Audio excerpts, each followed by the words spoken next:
잘 계셨죠? 네. 오늘 날씨가 왜 따뜻한 줄 아세요? 제가 제일 싫어하는 게 운동하고 추위인데 하나님이 저 추위 싫어하는 줄 알고 홍 목사야 오늘 따뜻한 날 설교 잘해라. 네, 그렇게 여러분 제 덕분에 따뜻한 날을 맞이한 줄 아시기 바랍니다. 뭐 이렇게 여기에 아멘할 필요는 없어요. 아멘할 필요는 없지만 그러나 하나님께서 우리 서로에게 베푸는 은혜가 무엇인지를 확인하는 것입니다. 아까 일부 예배 때는 이렇게 인사했어요. 딱 보니 양반이네요. 그랬는데 오늘 3부 때는 딱 보니를 생략했어요. 근데 한번 딱 보니를 넣어서 한번 해봅시다. 다시 한번 시작. 딱 보니 양반이시래. 오늘부터 다음 주까지 이 재물에 대한 설교를 하려고 합니다. 재물. 크리스마스이긴 한데 우리가 잠언을 묵상하는 중이니까 2주 동안 재물에 대해서 말씀을 나누고 크리스마스로 들어가게 되겠습니다. 재테크란 말 들어보셨죠? 재테크. 거의 상식이 되다시피 한 단어입니다. 이 재테크가 상식이 될 만큼 금융 전성기에 우리는 살고 있습니다.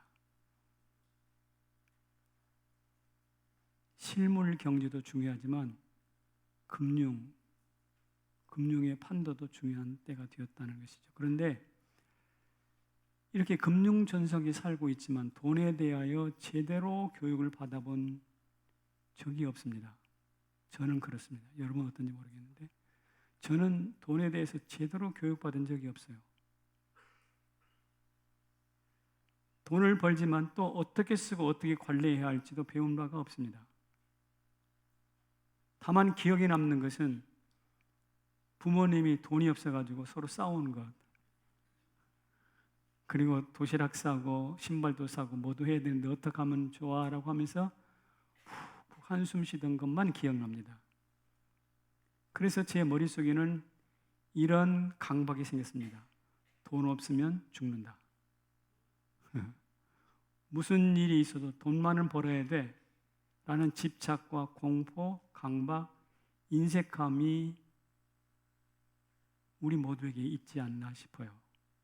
이것은 가난이 남기고 간 흉터라고 생각합니다. 여러분에게도 있죠? 저에게는 있습니다. 그런데 놀랍게도 유대인들은 세계 열방 중에서 가장 돈에 밝은 민족이라고 하잖아요. 그래서 지금도 세계 금융시장을 쥐락펴락하고 있다고 합니다. 도대체 똑같이 이 땅에 적신으로 태어나서 누구는 그렇게 주도하고 누구는 그렇게 쫓아가야 하는가? 그 이유가 뭘까? 흔히 아는 대답입니다. 어릴 때부터 돈의 소중함과 돈의 가치를 철저히 교육받기 때문이라고 합니다. 그런데 그들에게 돈을 가르칠 때 그 교과서가 뭐냐면 성경이에요. 그리고 특별히 성경 중에서도 잠언입니다. 잠언이 재물에 대하여 많은 말씀을 하시거든요. 이 잠언, 그 성경을 통해서 교훈, 재물에 대한 교훈을 받다 보니 세계 금융시장의 주도자로 서게 되었다 이 말인데, 그렇다면 우리도 잠언을 잘 배우고 잠언 교훈에 경청한다면 우리도 유대인처럼 금융을 주도할 수 있지 않을까요? 아닌가? 자신이 없나요? 그렇게 되기를 소망합니다. 우리도 유대인들이 성경에서 배웠다고 하니 우리도 성경에서 좀 배워보자고요. 그러면 우리도 저들처럼 부자가 될 수 있지 않겠나 생각합니다. 2부 예배 때는 여기서 아멘이 엄청나게 나왔습니다. 그런데 말입니다. 그러려면 재물이 우리한테 오는 경로를 알아야 합니다. 자, 재물이 어떻게 오나? 재물이 어떻게 오나? 세 가지 중에 하나인데요. 첫째는 축복의 열매로 옵니다. 하나님 우리에게 축복하심으로 재물이 온다는 것이죠. 창세기 26장 12절에 이삭이 그 땅에서 농사하여 그 해에 100배나 얻었고 여호와께서 복을 주심으로 그 사람이 창대하고 왕성하여 다 같이 마침내 거부가 되어. 자, 여기 눈에 확 들어오는 단어가 있습니다. 100배. 또 하나 거부. 이삭이 한 것은 무엇이냐? 농사 짓는 단순한 일을 했을 뿐인데 하나님께서 축복하시니 100배가 되었고 거부가 되었다는 거죠. 이게 이삭의 이야기만이 아니라 우리 삶에도 동일하게 나타나기를 소망합니다. 축복을 통해서 하나님의 복 주심을 통해서 재물이 우리 가운데 온다는 것인데요. 이것을 전도서에서는 이렇게 다시 설명합니다. 한번 읽어보실까요? 재물과 부여를 주사 누리게 하시며 제 몫을 받아 수고함으로 즐거워하게 하신 것은 하나님의 선물이라. 재물을 주시고 부여를 주신 것은 하나님의 무엇이라? 선물이다라는 거예요. 그러니까 100배 주시고 거부가 되게 하시고 누리도록 하신 하나님의 선물 주시는 것, 이게 하나님의 축복의 열매입니다. 하나님은 지금도 성경 안에만 그런 게 아니라 생육하고 번성하여 땅에 충만하라 라는 말씀을 따라서 순종하는 자들에게 동일하게 100배 주시고 거부를 만드시고 선물을 주십니다. 이게 우리의 스토리가 되기를 축복합니다. 그래서 인간적인 속담에서도 큰 부자는 하늘이 낸다, 작은 부자는 땅이 내지만 큰 부자는 누가 낸다? 하늘이 낸다라는 속담이 있지 않습니까? 하나님께서 축복하셔서 여러분의 재정 창고가 넘치시기를 바랍니다. 두 번째로는 수고의 열매로 주어집니다. 축복과 수고가 별다른 것은 아니겠지만 잠언 13장 11절에 이렇게 말해놓고 있습니다. 망령되이 얻은 재물은 줄어가고, 그래 못된 짓 하고 엉뚱한 짓으로 해가지고 사기치고 남에게 빼앗아 얻은 재물은 줄어들고, 그 다음에 손으로 모은 것은 뭐 한다? 늘어간대요. 손으로 모았다는 것은 부지런히 땀 흘려 일한다는 뜻이 되겠습니다. 부지런히 손으로 수고할 때 수고의 열매가 풍성히 주어지고 점점점 늘어난다. 그래서 이 손의 수고를 얼마나 소중히 여기는지 잠언 다른 성경 구절에 보면 이렇게 나와 있어요. 사람의 부귀는 무엇이다? 부지런한 것이니라. 부귀가 뭐냐면 돈 많은 게 아니라 부귀가 부지런함이래. 부귀가 떵떵거리고 좋은 차 타는 것이 아니라 부귀가 부지런함이래. 부지런함이 곧 부귀고 부귀가 곧 부지런함이다라는 거예요. 그러니까 여기 부지런하신 분이 계십니까? 그는 부자입니다. 미래 아직 실현되지 않았지만 부자입니다. 옆에 계신 분들에게 한번 살펴보세요. 부자인가 아닌가? 살짝. 지난주 보였다 안 보인 사람은 조금 계속해서 이 자리를 끊임없이 지켜가시는 분들 부자입니다. 그만큼 땀 흘린 수고와 얻은 열매가 서로 얽혀 있어서 하나님은요, 수고의 양과 부의 크기가 같게 하세요. 수고의 양과 부의 크기가 같게 하셔요.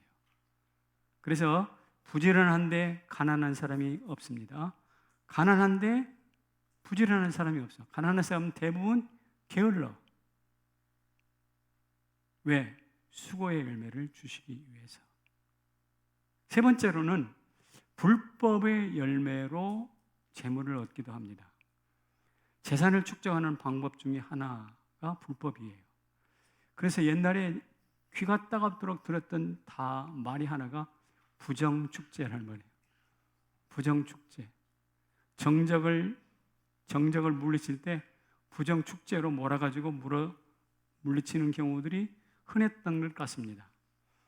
그래서 부정축제가 어릴 때부터 제 귀에 못이 박혔는데, 자, 부정축제를 성경은 뭐라고 말하느냐? 이렇게 말합니다. 속이는 말로 재물을 모으는 것은 다 같이 죽음을 구하는 것이라. 뭘 구한다고요? 죽음. 그러니까 부정축제에서 재물을 모으는 것은 스스로 죽겠다고 죽음을 자청하는 것이다라는 말이에요. 굉장히 위험하잖아요. 그래서 불법의 재물은 모으면 모을수록, 쌓으면 쌓을수록 위험합니다.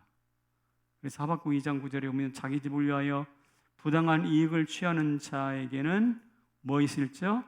화 있을진저. 그래서 화 있을진저.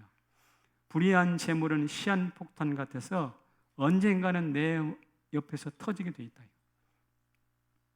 마치 구름 위에 머리 위에 먹장 구름이 있는데 그 먹장 구름을 이고 사는 것 같아 가지고 언젠가는 번쩍하면서 번개가 내 머리를 칠 때가 온다는 것입니다.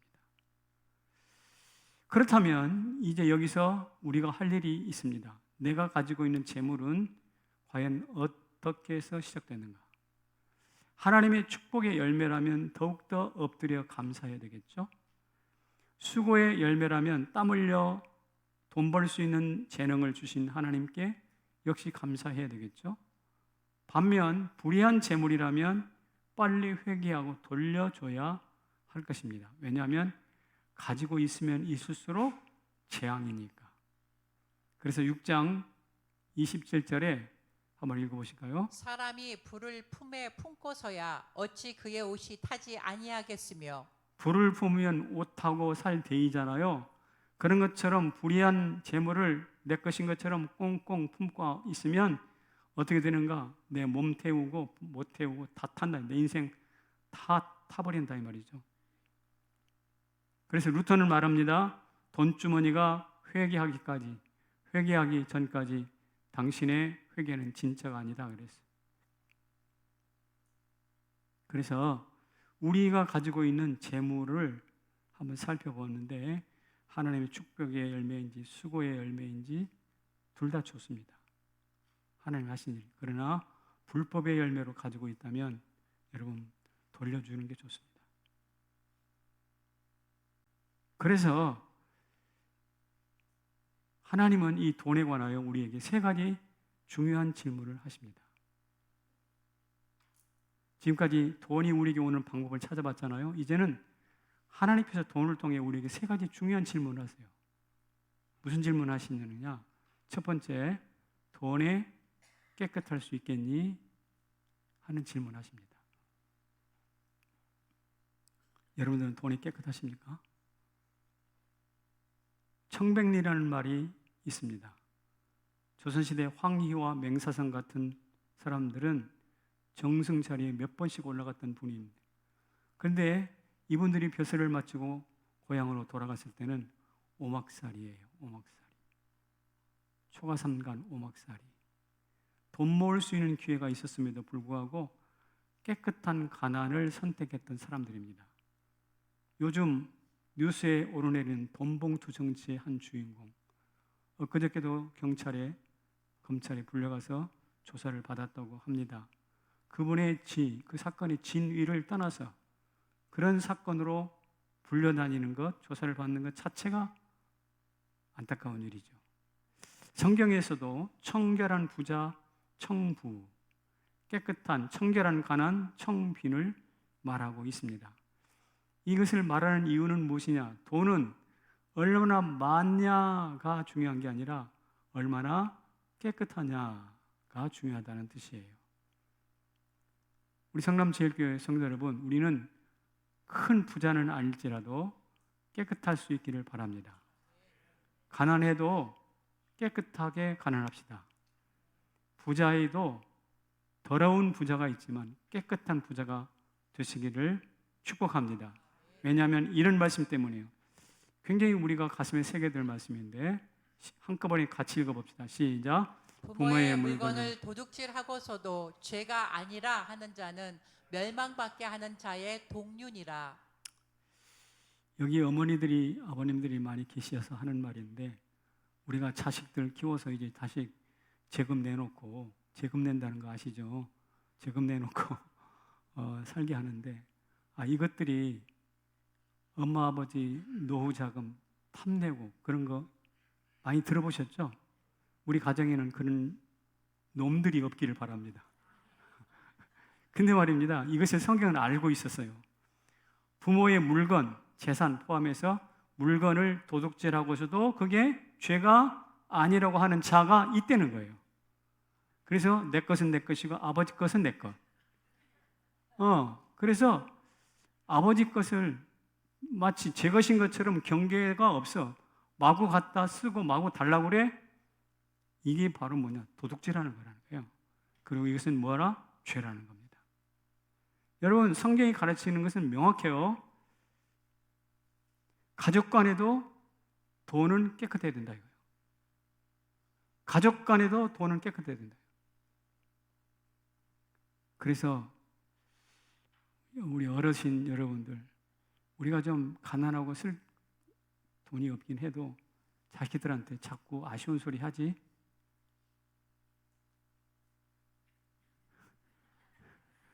하지 말자. 우리가 먹고 사는 것은 자식들이 먹이는 게 아니라 하나님 먹이시잖아요. 그렇잖아요? 내가 우리 일평생 하나님의 공급으로, 하나님의 축복으로 내 손에 수고의 열매로 살았지, 자식들이 뭐 뭘 해가지고 한 거 아니잖아요. 그러니까 하나님 우리 먹이실 줄 알고 우리 깨끗합시다. 그리고 자식들도 하나님 우리 살리실 줄 알고 부모님 재산 껄떡거리지 마시라고. 예? 그런데 문제는 한 걸음 더 나가서 인간의 부모의 물건을 도둑질하는 것도 죄지만 하늘 아버지 하나님의 것을 도둑질하는 것이 있습니다. 인간의 부모 도둑질하는 것 죄라고 명확히 말했고 그것은 멸망으로 가는 길이라고 했거든. 근데 하늘 하나님의 것을 도둑질하고 온전할 수 있을까? 그게 죄가 아닐까?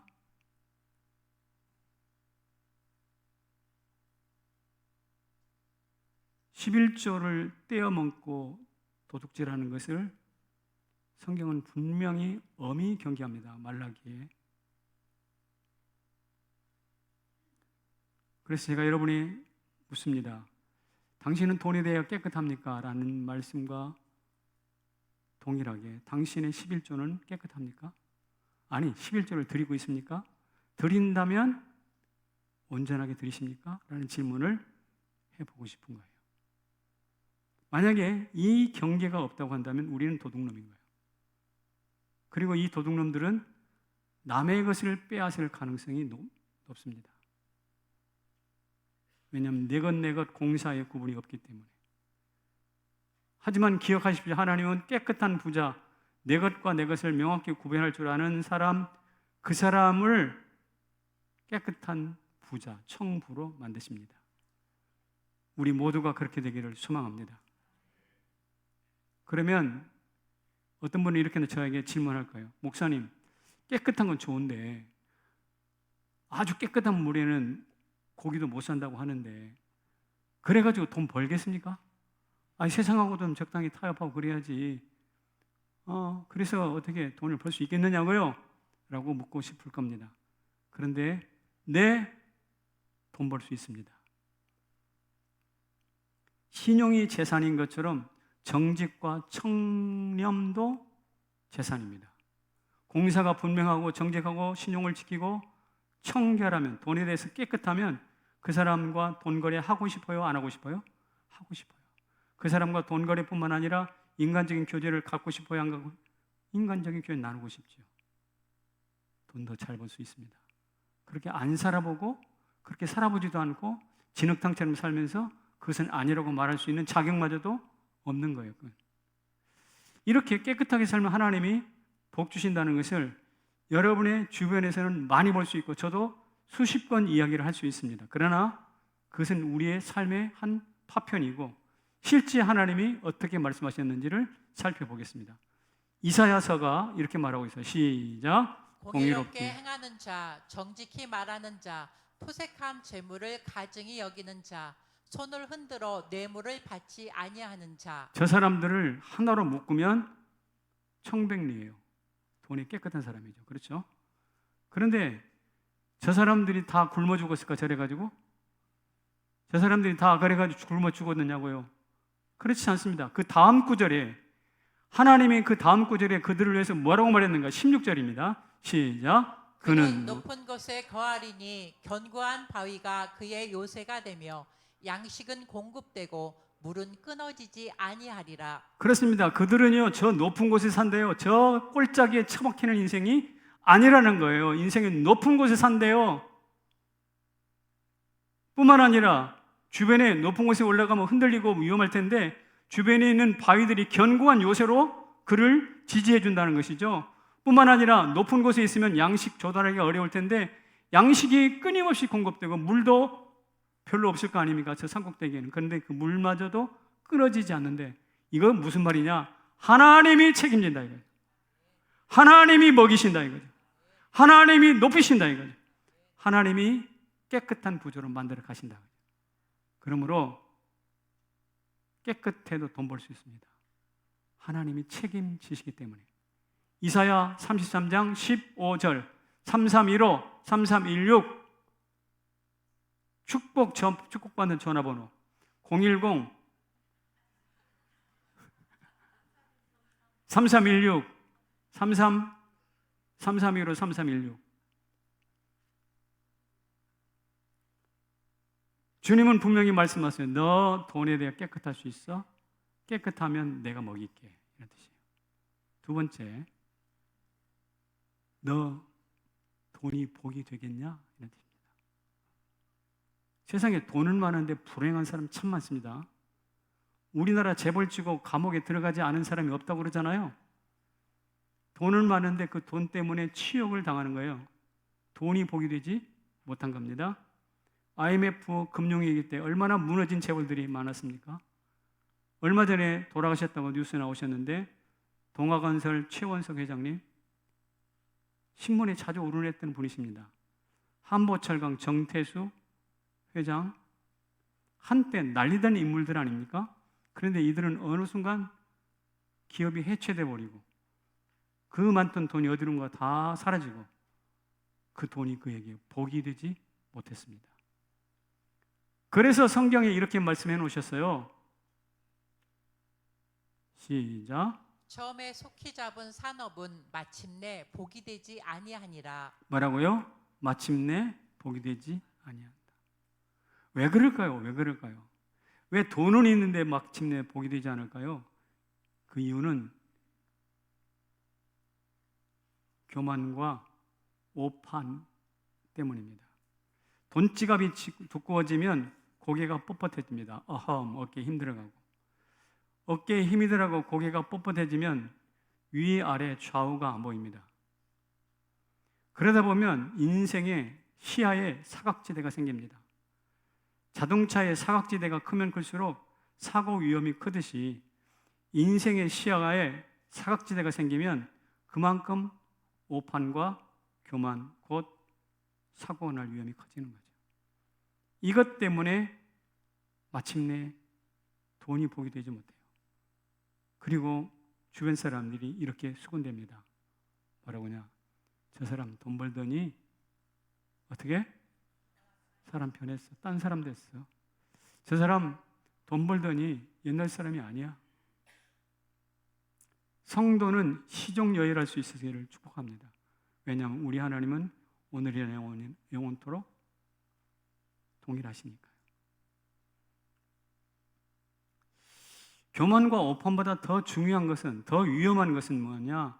감사가 실종되기 때문에 돈이 복이 되지 못해요.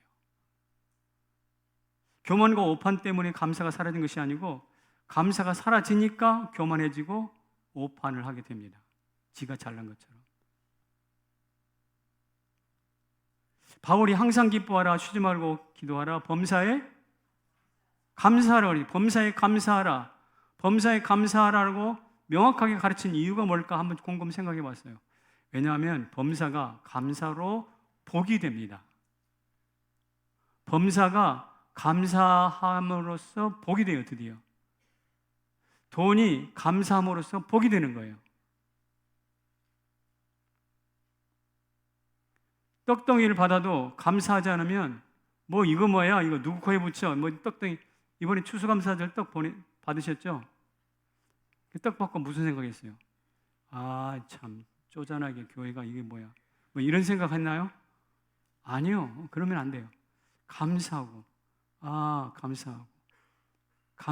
감사할 때, 떡덩이 아니라 그 금덩이를 받아도 하나님 앞에서 큰 복이 되는 것인데, 제 방에 말입니다. 요만한 그릇에 사탕, 과자 이런 게 있습니다.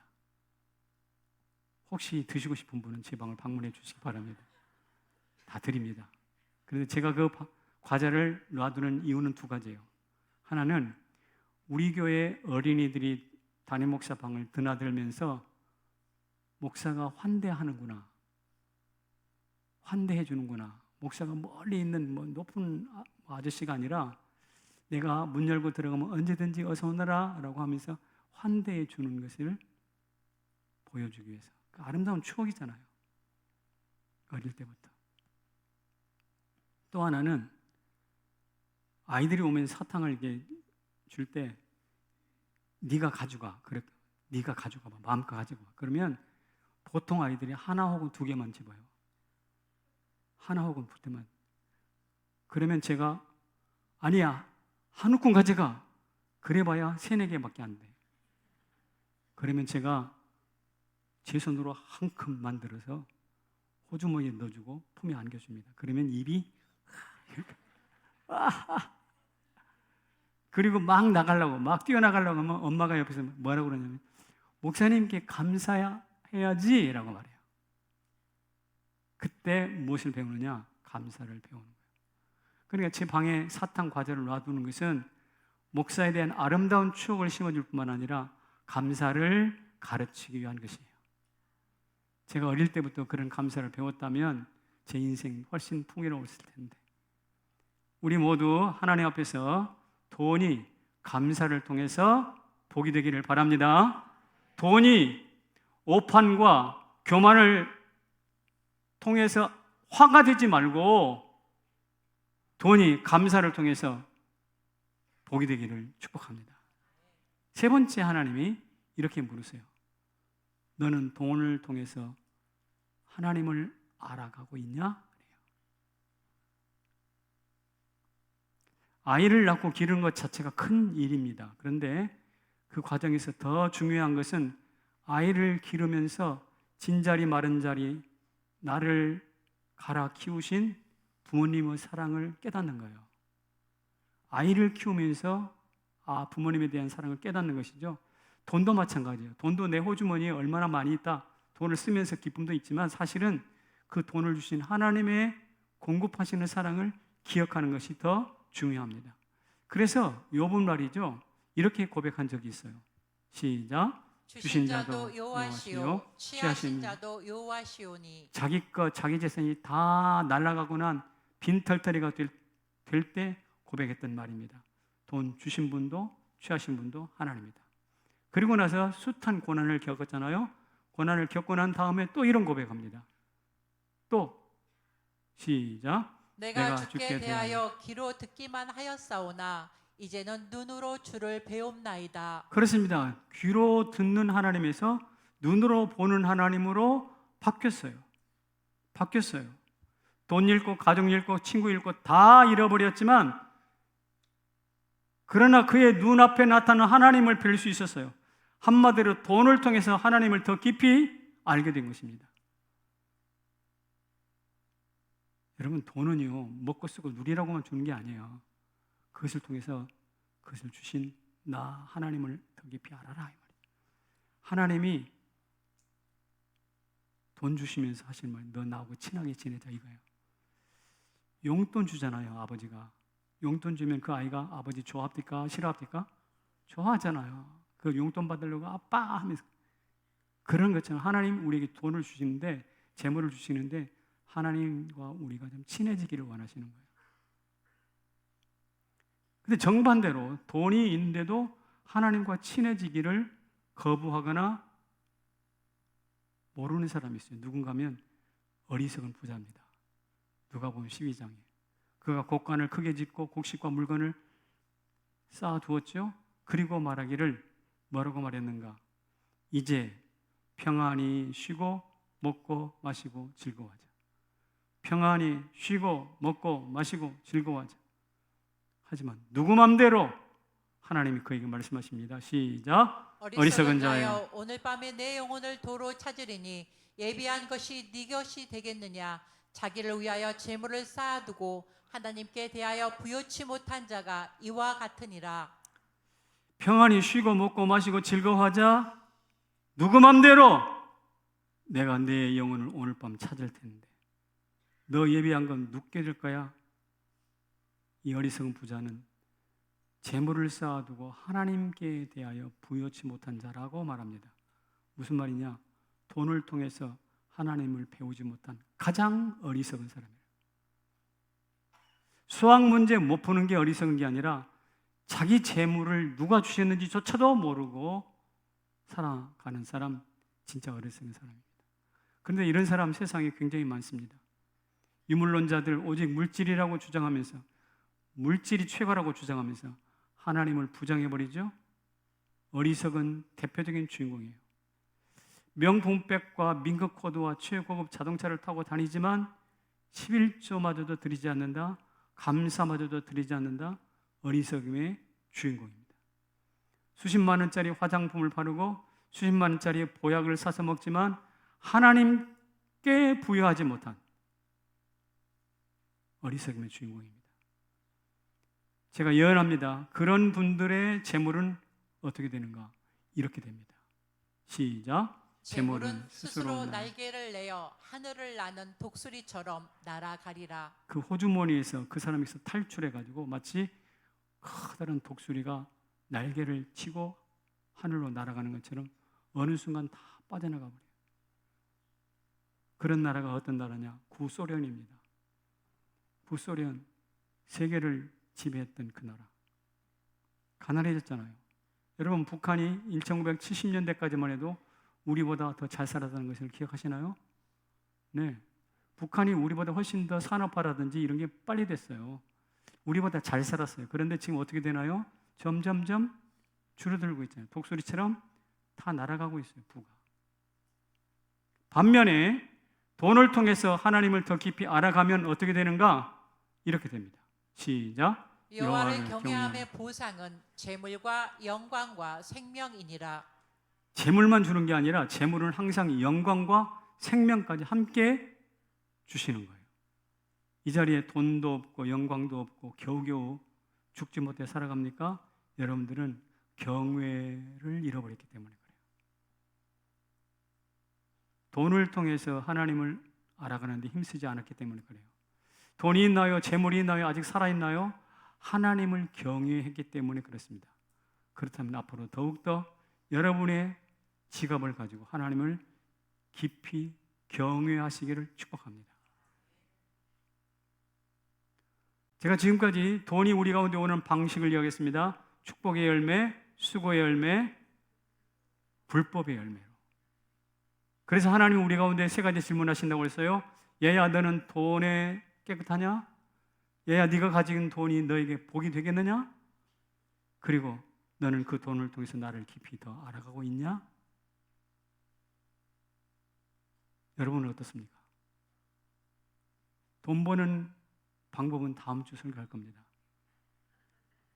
뭐 특별한 방법이 있을까 모르겠는데 어쨌든 그 목사님 뻔한 이야기 아닙니까? 근데 오늘 정말 드리고 싶은 말씀은 이것입니다. 우리가 돈에 청결하고 돈이 복이 되고 그 돈을 통해서 하나님을 깊이 알아가게 되면 뭐가 되는가? 이 사람이 되는 거예요. 심령이 가난한 예배자가 됩니다.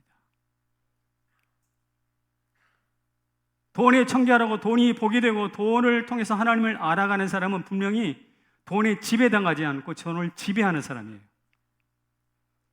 돈 머리를 밟고 돈 머리 꼭대기 위에 서 있는 사람이에요. 그러면 돈 위에 서면 뭐가 보이는가? 누가 보이는가? 하나님이 보입니다. 그때서야 하나님이 보인다고. 마치 베드로가 예수님과 함께 끙끙대면서 땀을 뻘뻘 흘리면서 변화산에 올라갔죠. 변화산에 올라가서 보니까 예수님이 환히 바뀌신 새로운 예수님이 드디어 보였어요. 예수님을 보자마자 머릿속에 툭 떠오르는 말씀이 하나 있었어요. 똑같이 산에 올라갔을 때 저 변화된 예수님이 입을 열어 가르쳐 가라사대 심령이 가난한 자는 복이 있나니 천국이 저희 것이며. 내가 변화산에 올라가 보니까 여기가 천국인데 이 천국이 너희 것이라고 말씀하셨던 그 예수님이 바로 거기 서 있는 거예요. 그리고 그 말씀이 생각났어요. 여러분, 우리도 똑같습니다. 우리도 재물을 다스려서 땀을 뻘뻘 흘리면서 재물 앞에 지배당하지 않고 재물 꼭대기 머리 위에 서서 딱 보면 드디어 보이는 분이 누구냐? 그 재물을 주신 하나님, 우리 주 예수 그리스도가 보이는 것입니다. 여러분, 돈 앞에 지배당하지 않고 돈을 밟고 서면 하나님이 보인다 이 말입니다. 그리고 생각나는 것이 있어요. 마치 베드로에게 생각났던 심령이 가난한 자는 복이 있나니 천국이 저희 것이며 라고 말했던 것처럼, 이 돈을 주신 그 하나님께 더욱더 낮은 자세로 예배하게 되는 심령이 가난한 예배자가 되는 것입니다. 그리고 부르는 노래가 이런 노래예요. 세상과 나는 간 곳 없고 구속한 주만 보이도다. 여러분, 구속한 주가 언제 보이는 줄 아십니까? 높은 산에 올라가서 아니에요. 돈을 지배하고 돈 위에 섰을 때 드디어 보여요. 구속한 주가 안 보입니까? 희미합니까? 이유가 뭘까요? 여러분들은 돈 아래 저 골짜기에 처박혀 있기 때문에 그래요.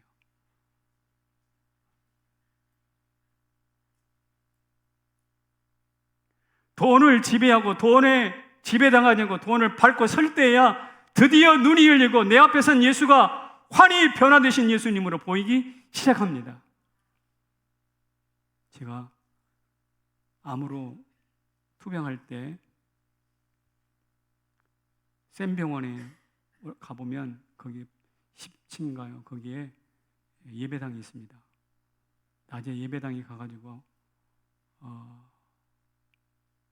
조용히 기도하는데 하나님 제 병 고쳐주세요. 이런 기도가 안 나오더라고요. 하나님 제 병 고쳐주세요. 이런 기도가 나오지 않고요. 그때 지금도 선명하게 기억하는 성경 구절이 하나 있어요. 그게 시편 27편입니다. 같이 읽어볼까요? 시작. 내가 여호와께 바라는 한 가지 일 그것을 구하리니 곧 내가 내 평생에 여호와의 집에 살면서 여호와의 아름다움을 바라며 성전에서 사모하는 것이. 내가 살든지 죽든지 내 평생에, 내가 하늘에 있든지 땅에 있든지 내 평생에 여호와의 집에 살면서 여호와의 아름다움을 바라보면서 그 아름다움을 사모하는 것이다. 병들어 항암을 하고 있지만 병 낫는 것이 문제가 아니더라고. 가난하지만 가난이 문제가 아니더라고. 외롭고 답답하지만 그것이 문제가 아니더라고요. 왜냐하면 나한테 보이는 것은 지금 병이 안 보여요. 병을 딛고 일어서서 보이니 심령이 가난한 예배자 하나님만 보이는 거예요.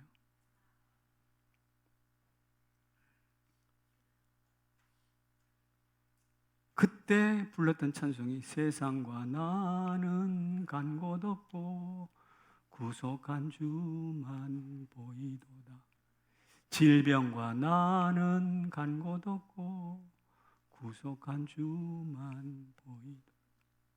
재물과 나는 간 곳 없고 구속한 주만 보이도다.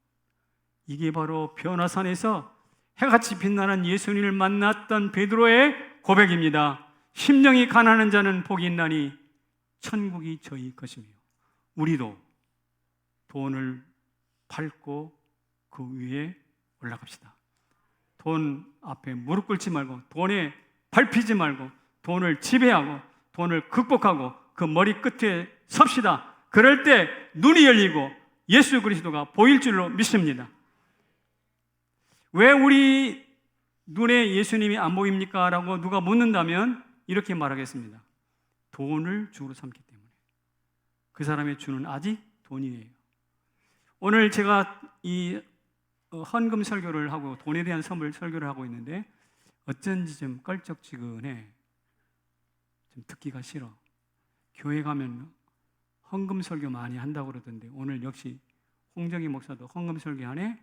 라는 생각을 하시는 분이 계시다면 제가 명확히 진단해 드리겠습니다. 여러분은 아직도 돈의 종입니다. 헌금 설교 듣기 싫어서 고개를 돌리고 마음을 닫는 분은 명확히 아직은 그의 주가 예수가 아니라 돈이에요. 성남제일교회 성도 여러분, 우리 모두 돈이 아니라 예수 그리스도를 우리의 주로 섬기시기를 축복합니다. 자리에서 일어납시다. 신실하게 진실하게 거룩